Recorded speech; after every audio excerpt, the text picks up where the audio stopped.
Thank you very much. Hello to you all. Hello to you all online. I'm really pleased and honored to be presenting here in front of my fellow colleagues, but in front of this community that I've been exchanging with for a few years now. Seeing them live, it's even more impressive than seeing your code, which was already impressive. So I'm really glad to be here.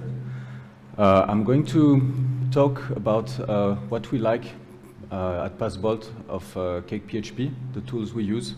So welcome to my presentation, PassBolt bread and butter, so our favorite at PassBolt. I'm Juan Pablo Ramirez. I'm a web developer working at PassBolt now for 4 years. I've been working with Cake for 9 years.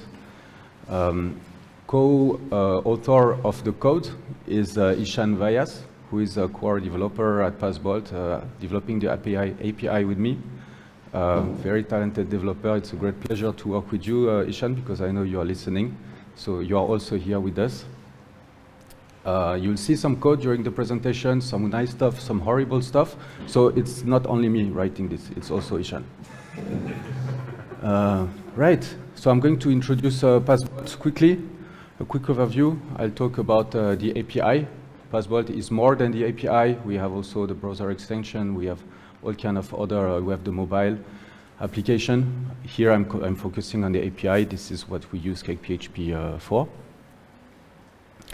I'm going to talk about three topics. First is dependency injection, how we use it at PassBolt, how it changed completely our way to structurize our code, how it solved the problem I will describe.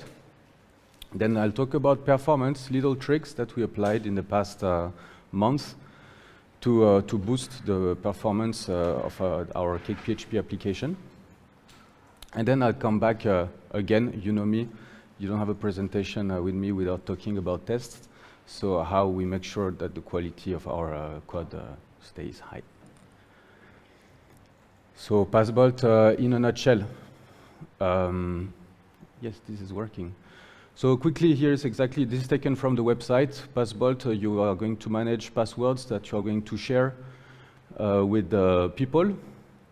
So you can share a bunch of passwords to one particular user. You can group your users into groups, and you will be able to share your passwords to a certain group. You can refine the permission of the users. So the creator will be owner, but you can add additional owners, additional editors, and additional readers only of that password. You can regroup your passwords in folders. That also enables you we've seen some customers using this extensively. They structure basically the architecture of their company is reproduced in the folders. You can share the folders to a user. You can share the folders to groups. So you'll have a lot of permission. I'm mentioning this because I'll go a bit in the code using that example of permissions. So and you can repeat it over and over. So PassBolt, we have 3 solutions. We have a community solution, which is open source, which has absolutely no hidden cost. It's you use it. You have the base features of PassBolt. We have a business solution that has extended features. And we have the cloud solution, which is almost the same as the business. There are a few differences, but we host it for you. So, of course, the core is that you host your own passwords, and this is the core concept of PassBolt, but we have also cloud solutions for people who are not affine with that or want to spare the cost of maintaining a server. And it's not that I'm trying to sell you PassBolt, it's that this reflects the architecture of our code. We are going to write an endpoint, for example, a controller that is going to serve passwords. But in the business solution, we are going to add some fields, for example, or some filters. So for one same controller, we are going to have different responses depending on the solution that we are serving. And you want to avoid spaghetti, you all guys know, I mean, in the code at least. And we don't want to have switches in the controllers. We want that our controller be the same for all the solutions. And thanks to dependency injection, and this is where I come, we are going to be able to inject different, the flavor depending on the solution. So I did last year already a presentation on dependency injection Cake PHP. You can click on that. I will share the link to the presentation at the end. You can have a look at it. I'm still going to talk quickly about it because now the stage is a bit bigger. And I think it's a tool you should really consider using if you face one of the situations I will explain, I will present. So obviously, you're going to use external libraries. For example, we store on the cloud, we use the Google Cloud Storage for storing the avatars of the users. We have multi-factor authentication vendors, JWT authentication, LDAP. We have these vendors, and these we can't integrate them in our tests. We want to have fast tests, and if you want to mock what these vendors return to you, you want to be mocking that. And this is where the dependency injection tool is very useful. We could do without it, but just for test aiming, we love it. So I'll take just a quick example. On the community or business solution, since you host your data, the avatars will be stored in DB, but they are cached, and they will be cached on a temporary folder. On the cloud, we use the Google Cloud thing. So here is how the code looks like. I know it's a bit bushy, but you have, this is the avatars view controller. We inject the file system that we are going to use. It is an interface. It's not a class as such. And then we have our service that is going to itself have the file system adapter injected in it. So this code stays the same, being on community or being on cloud. And in application.php, we are going to inject to tell what is the file system that is used. So in the base application, we inject the local file system adapter. So it's going to be written on file. We specify where is the cache folder located. All this is very useful for tests. This is not to make things overcomplicated, but when you write tests, you want to specify where am I going to store my test avatars, and then make sure that they've been written. And then in the plugin, because we split our code in plugins, the cloud solution has a plugin that the community doesn't have. We're just going to overwrite that file system adapter. We're going to say, okay, now the concrete is not anymore the one on the file storage. It's something we're like made ourselves, but that uses the cloud vendor, the Google vendor. And we're going to say as an argument, it takes which organization we're handling with. So it's going to store it in a particular directory for that organization. That's it. So showing you that it's very simple. It's very simple to use. And this is what makes our code very clean. And to test, so I'll show a few things here. This is a trait that we use for testing integration tests with avatars. This test has a tag. This method has a tag before. So before every test that are using that trace, so the test case using that trace, we are going to run this, and what it's going to do, it's going to say, okay, we are going to mock the service. We are not using cloud because this would make our tests very slow. We're using the local file storage, and we're going to store this in a temporary folder test. And so this done, you just have to use the trait. We just have to use the trait in your test, and the image storage service is mocked. So briefly, there's more example of that in my previous presentation last year, but this is how dependency injection solves our problem of different solutions and how we solve that, and I really love it. Yeah, Olympics starting today. We're going to do a bit more acrobatic stuff. It doesn't mean you have to do it. Actually, I would recommend you not to do it, but we are doing it. It's using events. So we try to reduce the use of events. It can become a bit hard to follow. But we had a problem. I can show you quickly. Passbolt has a command. And if I run beancake passbolt, I'm going to have the list of all the passbolt commands. And this list is different if I'm on Pro or if I'm on community. All the community commands are available in the Pro.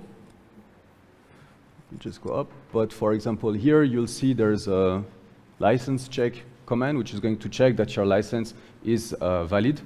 This is obviously available only in the Pro solution. So we needed to inject into our passbolt command the list of the commands that are available. And this, we do it because, fortunately, there is an event called console.build commands, which is going to, when initiating the command, I can see Marcus is laughing, so yeah, don't do that. When we are going to throw a command, Cake is going to look at, okay, which are the commands available.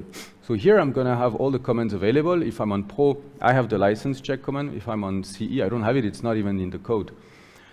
And there's another event, which is the application build container, which is triggered when the container gets created. So as smart as we are, what we did, we say, okay, we're going to listen to the first event. We're going to have the list of the commands, and we're going to put it in a variable, in a property of that listener. And then when the container is created, we're going to inject it in the container. So it will be injected in the passbolt command, and that's how we did the hack. So I'm just giving here a little example of something a bit fancy you can also do with the dependency injection service. So yeah, that's it. If you want more about the dependency injection, check last year's presentation. It's really cool. And thing is, it's a very powerful tool, but it can be very, at some point, it can become a bit too spaghetti. I know, for example, that other frameworks encourage you to use only the injection. I worked in a company in the past where they were doing everything by the book, everything hexagonal, and hexagonal is not always very square. At some point, you just had interfaces everywhere that you didn't really need. So define well where you're going to use that service injector. In the beginning, we were playing a bit around. Now we know how we use it. We use it when we are injecting some external vendors, only for test purpose. And when we have a service that is going to be distinct between our solutions. And then we know that for community, we have that service, and for Pro, for business solution, we have generally a service extending the community one and doing the extra job. So that's it for dependency injection. Now I'm going to talk about performance. It's no rocket science. It's also not good. This is where it's not going to be this is where it's going to start looking ugly at some places. And I'm really looking forward to you guys, Cake experts and less experts, to tell us if you've gone through same problems, if you find yourself other solutions. We're really curious. So one obvious way to enhance performance is pagination. We have users, where it got for us very slow, it's organizations that had thousands of passwords. Like you had the users that has 10,000 passwords. When the API was serving this 10,000 password, it was pretty slow. On top of that, as you've seen, we have a complex permission system, because you can have a direct permission. The password is yours. You can have a password that's been shared with you, that's been shared through a group with you, that's been shared because it's a folder that's been shared to a group you belong. It can be pretty complex. So you want to reduce the output of the response, the size of the response. For this, we are using that VeryNet vendor, CakePHP API pagination. But we found out that still we could improve performance by, so what the paginator does, it's going to return you your set of data, and it's going to tell you what is the amount of data that he has returned, but he also needs to know what is the overall count. Now, if you don't paginate, he's still going to do the count. So you're counting 2 times. You are counting the amount of passwords, 10,000 passwords that have been retrieved, and you return the number 10,000. That is, again, the same query. That includes all the permission filtering. So we've done that extension where if there is no filtering, if there is no application, pagination applied, just don't recount. Take the num results that you had returned. Sounds simple, but for us, it was a really big gain. So this is a peer probably following that we'd like to submit. Then what we saw is that, yeah, hydration has a cost. Hydration, you know what it is. We retrieve the data from the database. It's some arrays, and Cake, by default, is going to hydrate, which means transform all these arrays into entities, resource entities, user entities. This has a cost. It doesn't have a big cost if you retrieve a little amount of data, but if it's big, you might want to disable that. So what you lose by doing that is that you don't have entities. So if you had calculated properties, you lose them. But here we are in an index. So, you know, we're just displaying raw data. We're not checking properties of one single logged in users, for example. So that's all right. But this is what we've started doing, disabling hydration.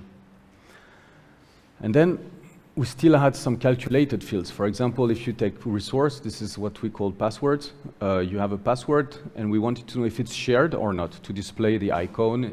Is this password shared? So we were counting the number of permissions that was associated.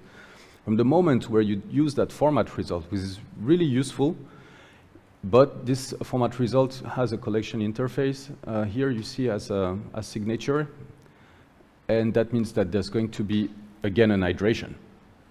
So we try to avoid that as much as possible. For example, calculating the fields directly in SQL. I mean, these are very simple calculations that you can do here. Now you have to be careful. It's also harder to maintain, harder to follow for the fellow developers or yourself in a few weeks. So there's a limit there. But we gain performance by using this instead of formatting result. Another case where we're using the format result is that underscore join data property when you have some belongs to many associations. We didn't want to have that served to our clients. So we had to do an iteration and remove the join data. It forces to do a format result. And the way to avoid that is that we've created our own passbolt belongs to many class. And this is really ugly, but it does the job. So it's going to iterate and remove the join data, which is needed. You can't get rid of it at the very beginning, but you can get rid of it before it's served. And this is also a PR that we will like to submit, because I'm sure we're not the only one facing that, and that join data is not required necessarily. So with this, we had already improved a lot our response time, combining the two. The number I have is around like 30% improvement. We got really faster with that. This was costing a lot. But still, we were a bit too slow. So we looked at where we were still losing time. And the last iteration that was actually happening was the datetime, because datetimes are created into objects, and you have 2 datetimes per entity, and not only 10,000, because we each have at least one permission, maybe more. So you're at 50,000, maybe roughly, iterations of datetime, which is not needed. Still, we need a proper datetime, because we serve the mobile application. It's very sensitive on datetime, on the format, the browser extension too, of course. So you have to take care of the timestamps. You have to take care about the time zone. And what we did as a quick shot, so first I tried to calculate it with SQL, and it worked. It's difficult, but it worked the same. And then you have Postgres, because Passbolt works with Postgres and MariaDB and MySQL. I had to do it again for Postgres, and then Cedric told me, did you try, using just a PHP normal, simple vanilla, I'll call it vanilla, which is absolutely not vanilla, but it's CakeFest, so let's call it vanilla datetime type. And what this thing does is simple. Instead, if you look into the data time Cake 1, you will see here it's a bit complicated. The rest we use it, but this method made it to PHP is the one taking, okay, we've took the data from the database. How do we display that? And here we're just using the, what are we using? Yeah, the date method from PHP. It does exactly the job. And this was a very big performance improvement. So we've reduced the time, this time just by that one line, by 40% the response. On big organizations, if you have a very small set of data, don't bother with that. But for us, that was very nice. So again, something we might want to contribute to. We'll have to discuss, but I think this will interest some people. So these are the little things that we tried in the last months to improve the performance at PassBolt. And if you guys have ideas, just let me know after when the question and answer interaction. Feel free, we're really looking forward to lose all this little noise in the performance. So this takes me to the last part of my presentation. It's representing the test fixture factories. I'll keep it small. I'll just show you something heavy for lunch. You'll be full. This is the vendor.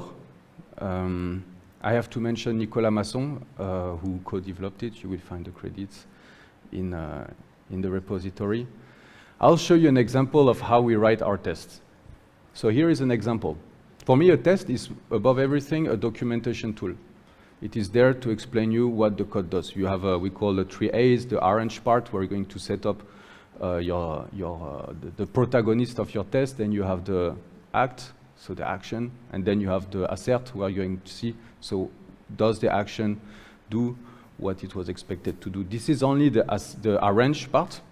What we see is that we want to create 2 users. There's going to be an owner, so apparently a resource owner, and there's going to be a user who's going to lose the permission on a resource. And it's going to be 2 resources. So here we make user factory make 2. In the make you can put, I'll show you, you can put everything. I haven't tried putting a potato, but I'm sure you could come something out. So here we make 2, it's going to return us 2 users. The user method here is a homemade method where we basically say that user will have the role user. We have 2 roles in PassBolt. We have admins and we have users. So we say we want just 2 users and persist that, put it in a database. And then we'd like 2 resources.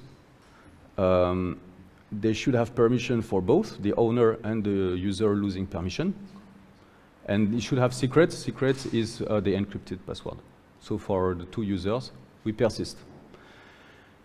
And we are going to create also in that scenario that the user losing permission will have access, will have decrypted ones, only the resource that was viewed. The resource that is not viewed, he will have never decrypted it. We log in as owner, and we are going to remove to that user the permission. This is where the act starts. And what we expect is that the resource that was viewed is expired. We have an expired field. Because it has been viewed and the user that had viewed it lost permission, we have to inform the other users having still access to that resource that they should rotate their password because the user has lost access to it and he had access to it. But if he didn't have access to it, we don't have to expire it. He never had access to it. And this is how we write in a pretty readable and easy writable, because auto-completion there works fantastically with your IDE. This is how we write a test that is easy to maintain and easy to read, and that is easy to write. Because when we write tests, we don't wonder, am I going to write again a test? How late is it? Do I still have coffee? You know, it just goes out very simply. There are other tools that the factories propose, but this is in a nutshell how we do. So you see in the make we've put a numeric. You can put nothing. It will give you one entity. You can also put another entity in that case. User losing permission is an entity. Since it's already persisted, it has an ID, and the factories will know, oh, this thing already exists, so I'm not going to recreate it, because otherwise I will have anyway a conflict with the ID, which is unique. So just throw anything you want in the factories and be surprised. And this is a little teaser of what is coming in the next version of the factories. It's been always, you know, the pain point in tests. One of the pain points in tests is the database. You don't want to access to the database. You have to write. You have to clean. Both have their price. And just this is for fun, huh? But you can code and have fun. I mean, it's just, you know, a try. What we created is a select query mocker. So there is a method already in Cake to mock the output of a table. So to explain you, here I'm creating two countries. As you've seen, I just put foo and bar. You can also put a string. If you put a string, you will know, oh, this is the default display field. I think this is how it's called. So we'll create a name, a country with the field name being foo, a second one, because if you put an array of array, he knows, oh, he's creating me two entities here. So we got our two countries. We use the select query mock. So this is the test case. And the country factory, he will know country factory, this is associated to the countries table. So I'm going to mock the countries model. And now, when I do get countries find, I get two countries. But if I do country factory count, this is a convenient tool to directly query the database. It is not the same table registry as the Cake.php registry. So it will bypass all the before finds. It is really going into the database. It's a tool I like to use, when I do my assert part. So when you query with the countries table, you get two countries. But when you look at the database, there is actually no country in the database. You'll never get around, at some point, integrating the database in your test. It's a have to, especially if you have different if you support different database engine, Postgres, MySQL. But here, if you were to test something in a controller and test things that are not really relative to fetching the data, but rearranging data, you could well consider using that. It's a step towards the dream of mocking the database. And it's mocking the database. So this is what's coming soon in the test feature factories. And then another tool that is very light, that is almost invisible, which is good as a tool, I'd say, but is very powerful, is something we've developed actually before, back the time Cake used, so Cake uses the static fixtures, and by knowing which fixtures were loaded in a test, it would know which database needs to be clean. The solution has evolved. Now it uses transaction. And transaction, well, we wrap the whole test in a transaction. At the end of the test, we roll back. The database is clean again. It's faster. It's cleaner. But we have another solution. This is the one we're using. Call it the Test Suite Lite. So how easy to? It's very easy to use. You need to use the vendor composer, install it.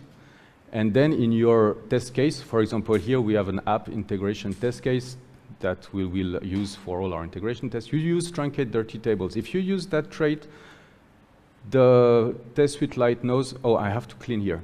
If you don't use it, it knows I don't have to clean, you spare time. So if you are doing pure unit tests, don't use that. If you had interaction with the database, use it. And what it's going to do, it's going to clean the database before the test starts, not after. Because all the other solutions clean after, it cleans before. If you want to know how, check another presentation of mine. This is one of the first I did, I think 2021, or you can just go on the vendor. And the magic about that is that at the end of your test, your database is dirty. You still have the data in the database that has been used by the test. And I don't use it often, but the day I don't understand why my test is not working, and I go and look in the database, did I insert the right data? What's wrong here? I love it. Because I know what's in the DB.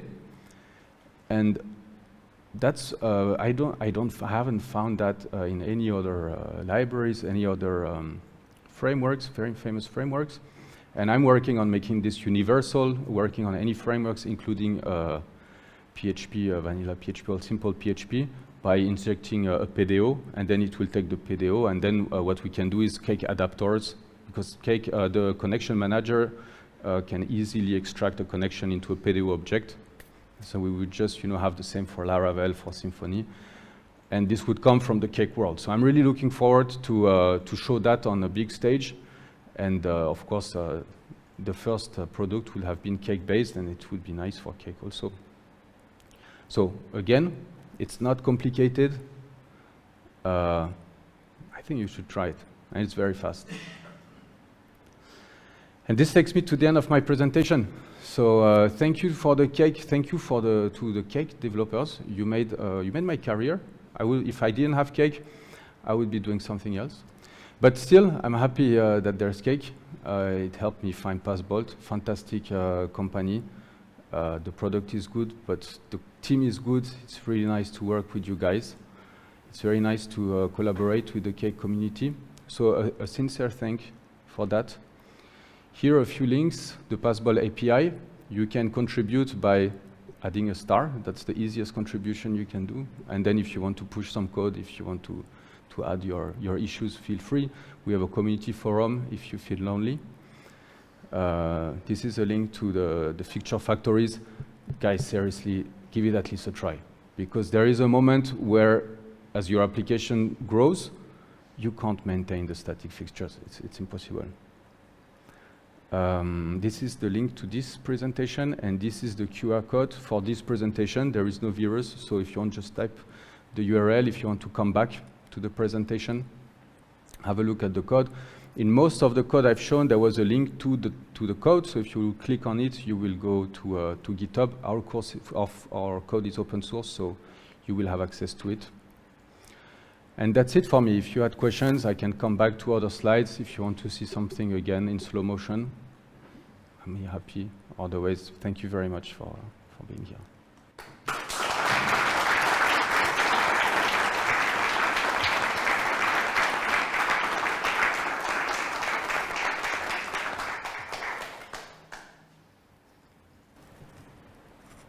Please. Amanda, we have a question there. But you can give me the elephant.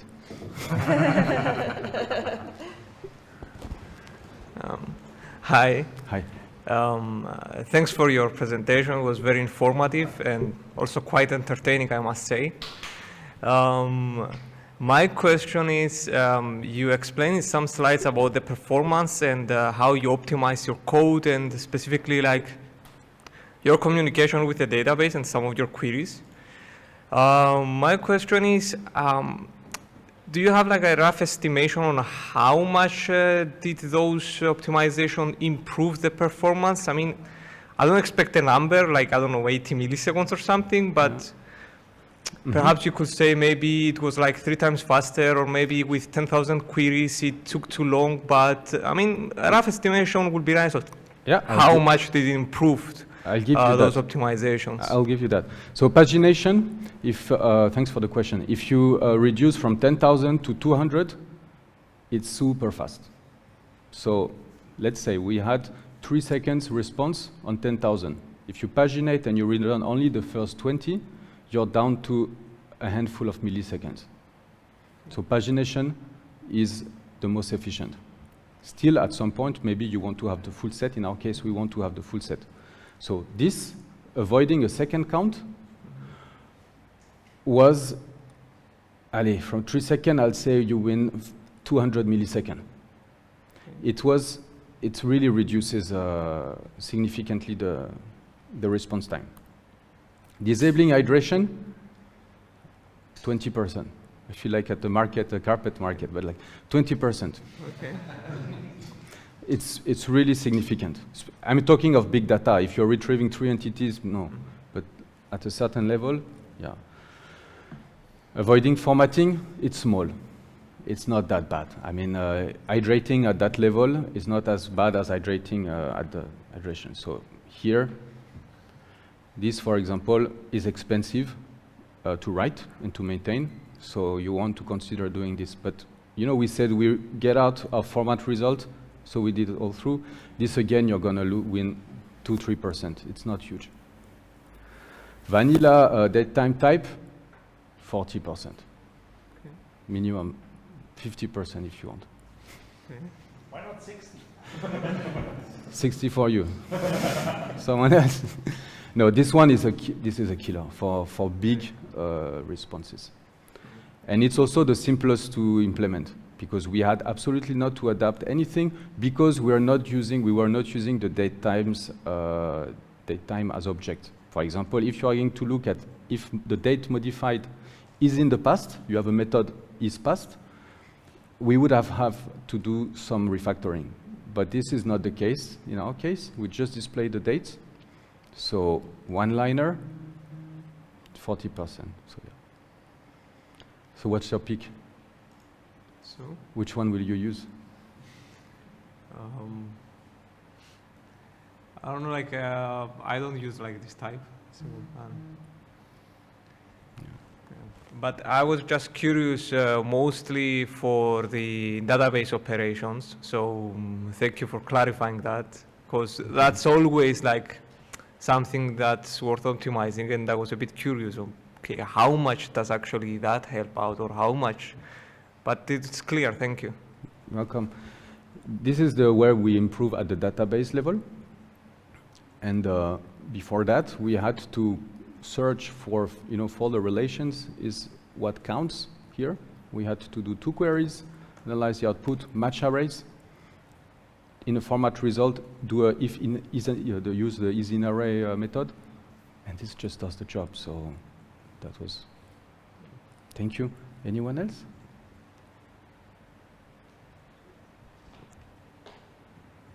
In the chat, maybe? Check button, yeah. Cool. Thank you. Thank you so much. Thank you, Amanda.